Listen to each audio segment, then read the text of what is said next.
And then we go into the second match of the night, a UWF heavyweight title match where you have Dr. Death Steve Williams, the reigning champ, against the NWA Western States Heritage champion, Barry Windham. A big face-on-face match here.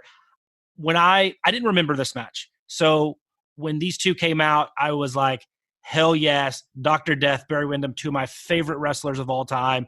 This has to be good. Yeah, this was a match that you really had to know the story going in and know some history, I think, to really understand it. My first thought, probably the first example of the night of the horrible dubbing on the WWE Network of the theme music, and it just totally kills the entrances for me. I actually remember most of the guys, what they came out to. We didn't talk about it at the beginning, but the theme of the pay-per-view, the theme music was Frank Stallone's Far From Over, was always the Starrcade theme song.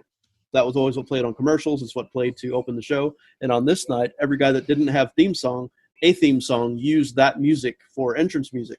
So Barry Windham came out to Far From Over by Frank Stallone for this match, as where Dr. Death had studio music. It seemed like they had made him studio music. I only remember hearing him use it this one time, but it actually was good and fitting for what it was. But again, on the WWE Network, you just don't get any of that. Yeah, I agree with you. And that'll be something that we have to deal with on a lot of these event reviews where we have to go back to the network. Yes. It just takes, I'm a big music guy. I know you are too, as far as its role in wrestling. And it's just hard sometimes when you get, something just barely above elevator music coming out with a fired up 275-pound, ass kicker. It just doesn't work. Right. So the other thing we got to talk about, the NWA Western States Heritage Championship. My favorite title of all time, Barry Windham being the first champion. And let's just talk about this tournament that he won it in. It was in Houston under the banner of the UWF, 1987, June 20th, if you want to be specific. But listen to some of these names in it. You had Shaska Watley and Buddy Roberts. You had Black Bart defeating Sting in the opening round, clean, 7-minute mark, pinned him. You had Rick Steiner and Terry Gordy. You had Barry Windham and gentleman Chris Adams. That's a pretty damn good tournament. Yeah, at the time, this was one of the events they would talk about on TV and hype up, and wanted to watch, but it just wasn't available anywhere. You just had to wait and see what the results were. Yep, and it comes down to Barry Windham and Black Bart, because everybody had money on Big Train Bart there, with Barry Windham taking the win at 9 minutes and becoming the first ever Western States Heritage title holder. And like I said, it makes him, I guess, number one contender for the UWF title here. So pretty awesome stuff. Right. That's what this match was based around, really. I mean, they had a real ranking system that mattered back then, and they had talked about, Barry Windham and Dr. Death being friends, and that's why they had this match, because Barry was the number one contender. There was no feud or anything like that. It was just when two good guys and friends got in the ring. That's what this match was all about, at least to start. So would you call this sports-based programming or sports-based wrestling? Oh, for sure. No doubt. So speaking of the match, so like I said, I was pretty jazzed. And then the match happened. And, a lot of really cool stuff early on. A press slam by Dr. Death on a 6'6", 6'7" Barry Windham. That was ridiculously impressive. Did you notice Barry Windham totally no-sold a backdrop driver? Had that been in All Japan and a couple of years later, would not have happened. Right, exactly. You get a lot of boring chants. I think they do a little bit more chain wrestling than they probably wanted to see out of Dr. Death and Barry Windham. I actually put in my notes that Chicago hates sportsmanship. Yep. Yes, that is true. And that's not surprising. It's not surprising. No, I mean, that's what – I mean, anytime a good guy versus good guy match happened back then, it was kind of understood. You would see arm drags. You would see headlocks. You wouldn't see any punches. You would see guys letting each other back up, helping each other back in the ring. That sort of thing was just understood when you very rarely saw a good guy versus good guy match, and that's what they started out with here. So the biggest pop of the night with the crowd was when Dr. Death was going up for a leapfrog, and he's trying to do it over a 6'6" Barry Windham, and he gets crotched in Barry's head. And so, our first nut shot of the night, and Dr. Death rolls out of the ring, sells it. He's in pain. The shot below the belt, totally inadvertent, and Barry Windham does the honorable thing and lets him catch his breath, get back in the match, and he doesn't pounce on the injured Dr. Death.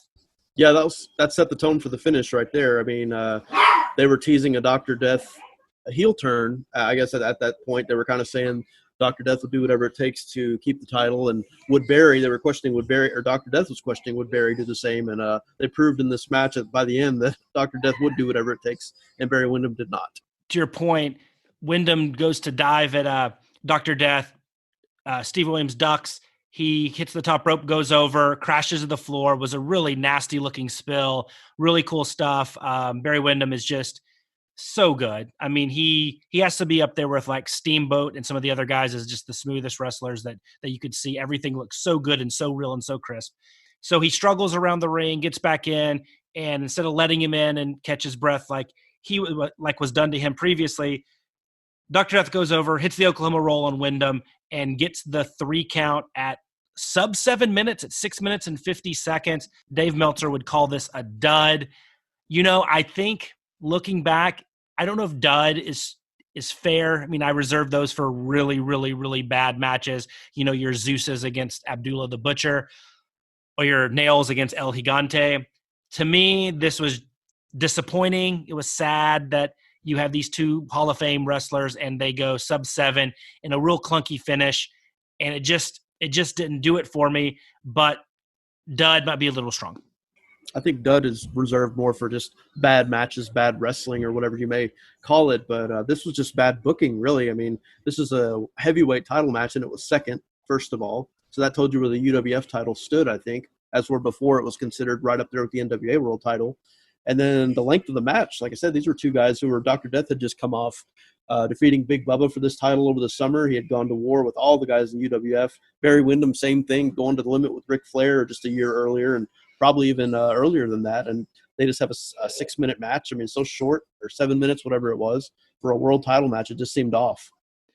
Do you think that was done by design? Do you think there was a push to devalue the UWF titles as they work towards unification moving forward? Do you think this was the first step in that, or am I giving them too much credit?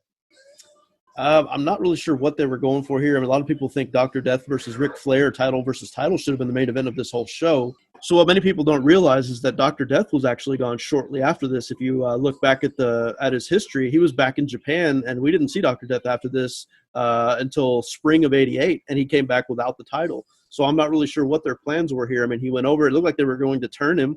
I mean, the crowd didn't like the match. They didn't like the finish. If they were trying to get him over as a heel, it could have worked. It looks like that could have accomplished that, but he was gone back in Japan right after this. One of my biggest gripes with this match is it's Dr. Death, Steve Williams. If you're going to turn him heel, why can't you do it where he just kills everybody, which very accustomed to doing, as opposed to the kind of chicken shit, sneak in there and hit the Oklahoma roll for the win? Like, Death as a heel, get it. Death as a chicken shit heel, I'm not buying it. Yeah, I mean, if they want to do it, I'll just do whatever it takes. I can kind of understand that. But when he came back, there was no mention of it. He was just teaming back with the other good guys and stuff. And then he did turn heel in '88.